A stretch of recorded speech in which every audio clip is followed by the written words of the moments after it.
जो खबरें आ रही हैं ईरान से, अमेरिका से, वो बेहद चिंता पैदा करने वाली हैं। और मैं एक बड़ा सवाल पूछना चाह रहा हूं, अपनी बात सामने रखना चाह रहा हूं, वो ये कि क्या हज के बीच में धोखे से ईरान पर बड़े हमले की तैयारी है?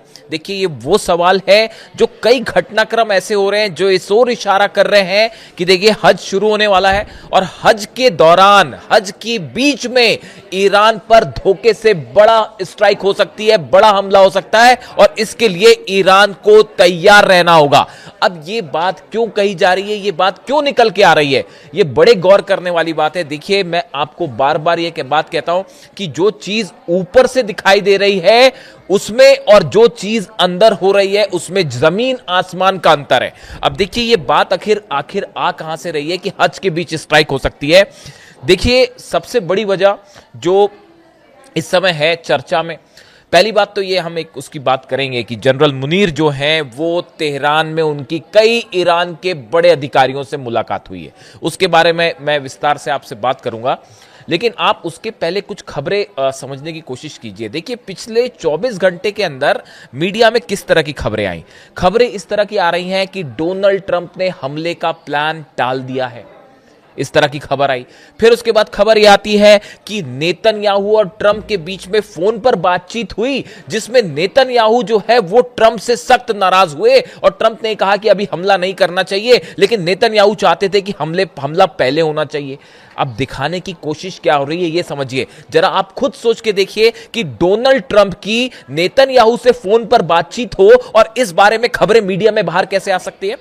अमेरिका के राष्ट्रपति की इजराइल के प्रधानमंत्री से ईरान को हमले को लेकर खुफिया बात होती है और यह मीडिया में लीक हो जाती है और उसमें यह बता दिया जाता है कि डोनाल्ड ट्रंप ने कहा है कि अभी हमला नहीं करते हैं और नेतन्याहू इस बात को लेकर डोनाल्ड ट्रंप से नाराज भी हो गए।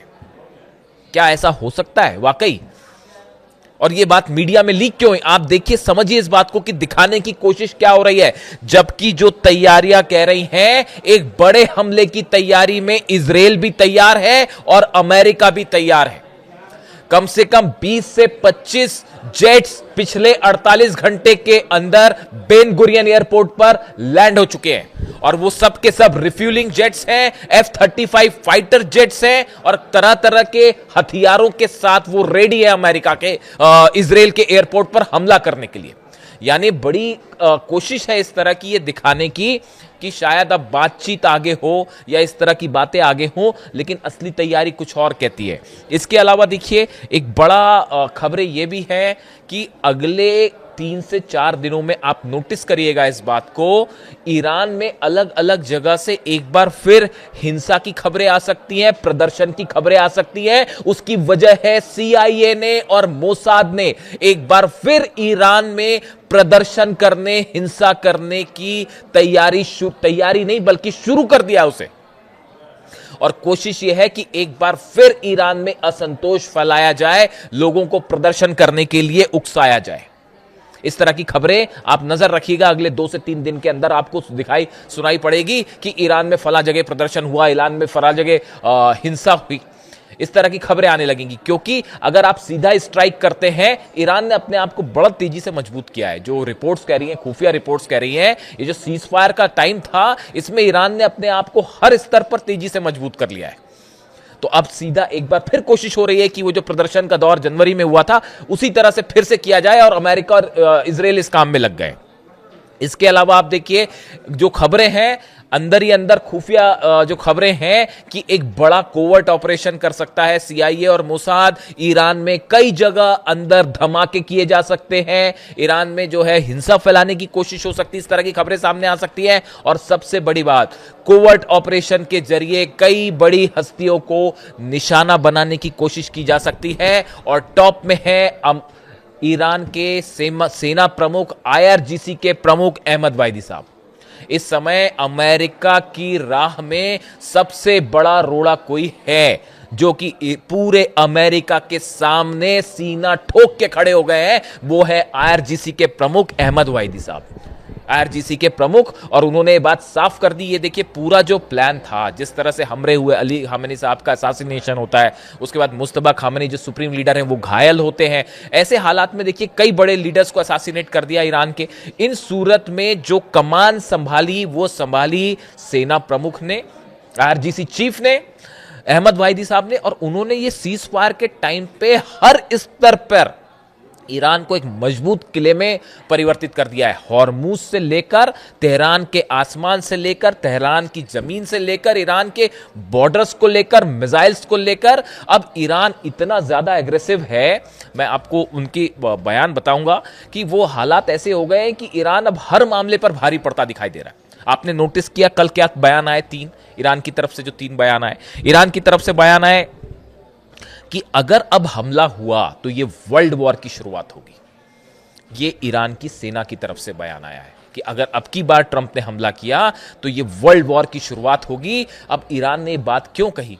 कहीं ना कहीं पुतिन से और चीन से कोई ना कोई इंडिकेशन तो दिया गया, कुछ बात तो हुई होगी ईरान की। उसके बाद क्या इस तरह के बयान दिए जा रहे हैं? आप देखिए उस तरफ से रूस किस तरह से भिड़ा हुआ है नाटो के साथ, और वो इंग्लैंड का जो ब्रिटेन का जो खुफिया प्लेन था वो आ गया था सामने रूस के फाइटर जेट के। वो देखिएगा अलग से, वो पूरी जबरदस्त कहानी है वो, कि किस तरह से ब्रिटेन के फाइटर जेट को रूसी फाइटर जेट ने वापस भगा दिया और पीछे खदेड़ दिया।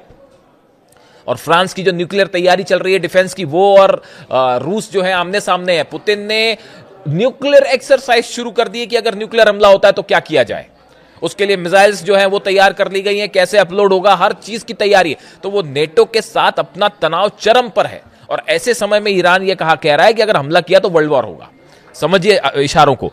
दूसरी तरफ जो है बात ईरान की तरफ से कही गई, कल बड़ा बयान आया।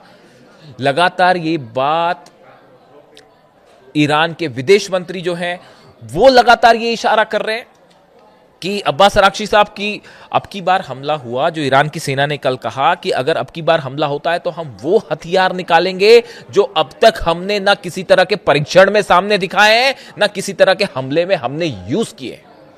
यानी हम वो हमला करने के लिए तैयार हैं, उन हथियारों से हमला करने के लिए तैयार हैं जिसने दुनिया ने कभी हमारे पास देखे ही नहीं है। सीधा सीधा मतलब था कि ये जो आप सोचते हैं कि 2 से 4 हजार किलोमीटर की रेंज में ही ईरान हमला कर सकता है, अब की बार इस रेंज के बाहर हमला होगा। इसके बाद अब यूरोप पर हमला हो सकता है, इसके बाद अमेरिका के उन बेसिस पर हमला हो सकता है जो आज तक किसी ने नहीं सोचा था नहीं हुआ होगा। ईरान ने अपनी रेंज बड़ी करके युद्ध को पेश करने की कोशिश की है कि अगली बार आप हमला करेंगे तो नतीजा देखिएगा क्या होगा।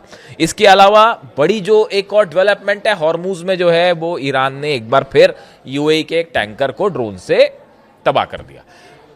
हॉर्मूज के इलाके में यूएई का टैंकर बिना आईआरजीसी के परमिशन के, ईरान की सेना के परमिशन के क्रॉस करना चाह रहा था।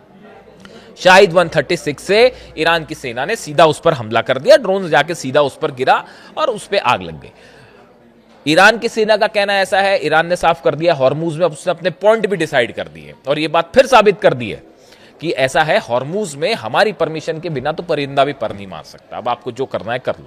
और वो यूएई का जहाज बिना परमिशन के अंडर आया तो उसको सीधा जो है ठोक दिया ईरान ने, और क्लेम भी कर लिया कि, और बयान भी दे दिया। ये वैसा मामला नहीं है कि जो है वो न्यूक्लियर सेंटर पर जब हमला हुआ तो उस समय ईरान ने नहीं किया, ईरान ने कोई क्लेम नहीं किया, ईरान ने वो हमला किया ही नहीं था। यूएई के अबू धाबी का जो परमाणु सेंटर है बरका, जिस पर ड्रोन गिरा था जनरेटर पर, वो हमला ईरान की तरफ से नहीं था। ये बात अब साबित हो गई। वो पहले स्पेकुलेशन थे, वो कोशिश कैसी थी क्या थी वो सब आप जानते ही हो, फॉल्स फ्लैग ऑपरेशन था। तो वो हमला नहीं किया था, तो आईआरजीसी ने क्लेम नहीं किया। मैंने आपको इसीलिए कहा कि ईरान जब हमले करता है तो क्लेम कर लेती है आईआरजीसी तुरंत कि हाँ हमने किया है, सीना ठोक के क्लेम करते हैं जी हमने हमला किया था। तो वो ये वाला जो जहाज पे टैंकर पर अटैक है, वो यूएई का जहाज बिना परमिशन के आया टैंकर, इन्होंने शाहिद 136 मार दिया और वो सीधा जाके गिर गया। वो पिक्चर भी रिलीज कर दी और ईरान की सेना ने कह भी दिया कि साहब ये हमला हमारा है, अगली बार अगर आओगे तो फिर ठोकेंगे। तो वो साफ बोलने को तैयार है। यानी हॉर्मूज में भी इसने साबित कर दिया। वो कल अकबरजादे साहब का बयान है, आपने सुना ही होगा, उन्होंने कह दिया कि पूरी तरह से अमेरिका फेल हो गया हॉर्मूज को खुलवाने में, और अमेरिका अब तक ये समझ ही नहीं पाया कि ईरान की असली ताकत क्या है, और ईरान को समझ ही नहीं पाया अमेरिका। तो कुछ हद तक वो इस बात को सही भी कह रहे थे। यानी आप देखिए ईरान का जो अप्रोच है वो बहुत ज्यादा एग्रेसिव हो गया है पिछले चंद दिनों के अंदर, और खास तौर पर पुतिन और जिनपिंग की मुलाकात के बाद। और बड़ी खबर, अब देखिए ये जो खबर है जिसको लेकर तमाम चर्चाएं हैं कि पाकिस्तान के सेना प्रमुख तेहरान में उन्होंने कई ईरान के अधिकारियों से मुलाकात की है, ईरान के तमाम नेताओं से मुलाकात की है। देखिए, खबर इस तरह से थी, कतर ने एक प्रस्ताव तैयार किया जिसमें इनिशिएट उसको कतर ने ही किया, कतर की तरफ से प्रस्ताव तैयार हुआ, उसमें अमेरिका की शर्तों को भी रखा गया, ईरान की शर्तों को भी रख के कुछ सहमति की कोशिश की गई। देखिए, अरब के जितने देश हैं वो इस बात को अब समझ चुके हैं अच्छे से कि साहब ये जो है ईरान पर हमला करने का कोई मतलब है नहीं। अमेरिका तो दूर बैठा हुआ है, ट्रंप उधर दूर बैठे हुए हैं, तो उनकी मेनलैंड पे तो हमला हो नहीं रहा है। इजराइल का जो होगा सो होगा, वो नेतन्याहू अलग जाने। लेकिन एक बात तय है कि इनके बीच में पिसेंगे अरब देश, क्योंकि सब जगह ठिकाने हैं। और उसके बाद अब की बार जो ईरान ऐसा हमला करेगा जो पिछली बार से और भयानक हमला होगा, और उसके बाद कम से कम 50 साल के लिए जितने अरेबियन कंट्रीज हैं उन सब की इकोनॉमी पीछे हो जाएगी। इसमें किसी को कोई कंफ्यूजन नहीं होना चाहिए। तो ना मोहम्मद बिन सलमान चाह रहे कि हमला होए, ना कतर चाह रहा हमला होए। अब तो यूएई की तरफ से भी इस तरह की खबरें हैं कि यार हम नहीं चाह रहे हमला हो, और ना फालतू जो है वो दुबई और अबू धाबी हमारे जलेंगे, वो अलग होगा। तो ये अरब देशों को ये बात समझ आ चुकी है कि अब इनसे पंगा लेना ठीक नहीं है, और ईरान का मूड अब बिल्कुल सही नहीं है। तो फिर कोशिश, इसलिए अब वो कतर की तरफ से कोशिश हुई, उन्होंने एक प्लान बनाया, उसमें अमेरिका की शर्तें भी रखी गई, और अल्टीमेटली उसको निगोशिएट करने के लिए मुनीर को भेजा गया, और मुनीर की जो है ईरान के अधिकारियों से मुलाकात हुई है, बात हुई है। लेकिन मुस्तबा खामेनी के तरफ से एक बात साफ कर दी गई है ईरान की सेना को, अपने डिप्लोमेट्स को, कि ईरान का यूरेनियम ईरान से बाहर नहीं जाएगा। ये बहुत बड़ी खबर है, और देखिए इसको लेकर लगातार ये कोशिशें हैं, पूरा मामला जो है वो यूरेनियम पर आके अटक गया है। इसीलिए पुतिन कह रहे थे कि ये डेड एंड पे पहुंच गया मामला। पुतिन ने डेड एंड शब्द का इस्तेमाल किया था। आप 9 मई का उनका बयान उठा के सुन लीजिए, उसके बारे में मैं चर्चा भी कर चुका हूं। पुतिन इस बात को जानते हैं कि वो जो है ईरान को, जो शख्स ईरान को समझता है अच्छी तरह से, देखिए हर देश का अपना एक नेचर होता है काम करने का, अपना एक तरीका होता है, उसका एक कल्चर होता है, वहाँ के लोगों की एक सोच होती है, उसको समझना बहुत ज़रूरी है जब आप डील करते हैं किसी के साथ। अमेरिका की डील क्यों नहीं हो पा रही ईरान के साथ? देखिए, अली खामेनी साहब ने 30 साल तक वहां पर शासन किया, करीब करीब। उस 30 साल के शासन के दौरान आप अली खामेनी साहब के बयान देखिए, उनकी स्पीचेस सुनिए, उनकी सोच समझिए, उनका विजन एकदम साफ था, क्लियर था। कहीं भी उसमें किसी तरह की हेर फेर नहीं थी, किसी तरह का धोखा नहीं था, किसी तरह का मिलावट नहीं था। वो जो भी उनका स्टैंड था, वो आप उससे सहमत हो ना हो वो एक अलग बात है, लेकिन वो जो बात उन्होंने जो कही, वो बात हमेशा जो कही उसको दिल से उन्होंने कही, और उसको हमेशा एग्जीक्यूट भी किया, जो कहा वही किया। इसीलिए अली खामेनी साहब जो हैं, दूसरे नेताओं से मैं बार बार कहता हूं कि वो अलग थे, और ऐसा शख्स जो है वो सदियों में एक बार आ पाता है। आज उनकी शहादत के बाद पूरा ईरान उनके साथ खड़ा हो गया, और उनका विजन बिल्कुल साफ था कि अमेरिका जो है वो अरब और ईरान की लड़ाई करवा के इस पूरे क्षेत्र पर कब्जा करना चाहता है। मिनरल रिसोर्सेज जो है, रेयर अर्थ मटेरियल हो, चाहे पेट्रोकेमिकल्स हो, तेल हो, ऑयल हो, गैस हो, इस पूरे इलाके पे अपनी हेजेमनी चाहता है, पूरा कंट्रोल चाहिए अमेरिका को। और इसीलिए उन्होंने उस इंटरव्यू के दौरान कहा था, शायद 81 का इंटरव्यू है, 1981 का इंटरव्यू है, जिसमें उन्होंने पूछा गया था कि ईरान का सबसे बड़ा दुश्मन कौन है। एक शब्द में जवाब आया था, अमेरिका। और अभी तक वो आखिरी वक्त तक उस बात को मानते रहे। तो किसी सूरत में उन्होंने अपने ईरान को 30 साल तक यही सिखाया है कि किसी सूरत में साहब सरेंडर जैसा शब्द ईरान की डिक्शनरी में है ही नहीं। वो ये कह रहे हैं, मुस्तबा खामेनी कह रहे हैं कि या तो हम शहीद होंगे और या फिर जंग जीतेंगे। कोई सरेंडर वरेंडर और इस तरह की कोई बात ही नहीं है, इस तरह की कोशिश ही नहीं है। ये क्यों बार बार अमेरिका के उपराष्ट्रपति की तरफ से या विदेश मंत्री की तरफ से या राष्ट्रपति की तरफ से इस तरह के बयान आते हैं कि ऐसा कर देंगे, वैसा कर देंगे, झुका देंगे? इसका कोई मतलब ही नहीं है। इसीलिए ईरान कह रहा है कि आप समझ ही नहीं पाए कि हम कौन है। इमाम हुसैन वाले जो प्रिंसिपल्स हैं वो कूट कूट के ईरान की जनता में है, ईरान के खून में दौड़ रहे हैं साहब। वो कोई मतलब ही नहीं है, वो कोशिश ही छोड़ दीजिए आप। तो ये जो डील वाली जो बात है, चर्चा वाली बात जो है, इन सबको देख के ऐसा लगता है, देखिए हमने बात शुरू जो की थी कि इसकी बड़ी आशंका जताई जा रही है, जहां से हमने बात शुरू की कि क्या हज के बीच में क्या ये कोशिश है अमेरिका की कि ऊपर से ये दिखाया जाए कि नहीं बातचीत हो रही है, बातचीत हो रही है, बातचीत हो रही है, और उसके बीच में अचानक से हमला कर दिया जाए। लेकिन उसमें भी ये भी सुनिश्चित किया जाए कि ईरान के अधिकारियों को, अब देखिए अली खामनी साहब ने तो हटने से छिपने से मना कर दिया था, जाते और चाहते तो वो कहीं ऐसी जगह हार्ड आउट में चले जाते, खोज ही नहीं पाते। आप जागरोस की पहाड़ में पूरी अमेरिका की आप लाखों फौज भी उतार लेते तो जागरोस की पहाड़ी में आप कुछ किसी को नहीं खोज सकते अगर कोई छुप जाए वहां जाके। लेकिन वो हाइड आउट में कभी नहीं गए, उन्होंने कहा कि मैं सामने रहूंगा हमेशा।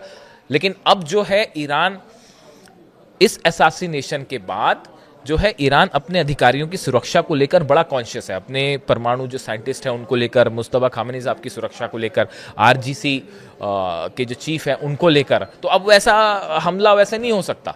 तो जब तक ये बड़े अधिकारी सुरक्षित हैं तब तक आप क्या कर लेंगे, कुछ नहीं करेंगे। अब तो ईरान संभल भी चुका है, कई सारे टेस्ट भी हो चुके हैं और बड़ी मिसाइल्स का दावा कर रहा है। तो ऐसे में ये कई एक्सपर्ट्स का मानना है कि ये दिखाने की कोशिश कि ट्रंप अब बातचीत करना चाह रहे हैं, वो हमला नहीं करेंगे, नेतन्याहू से उनकी लड़ाई भी हो गई है, इस तरह की खबरें आप मीडिया में रखिए, प्रचार करिए और उसके बाद धोखे से एक दिन बड़ी स्ट्राइक कीजिए जिस दिन आपको कुछ लोकेशन समझ में आ जाए।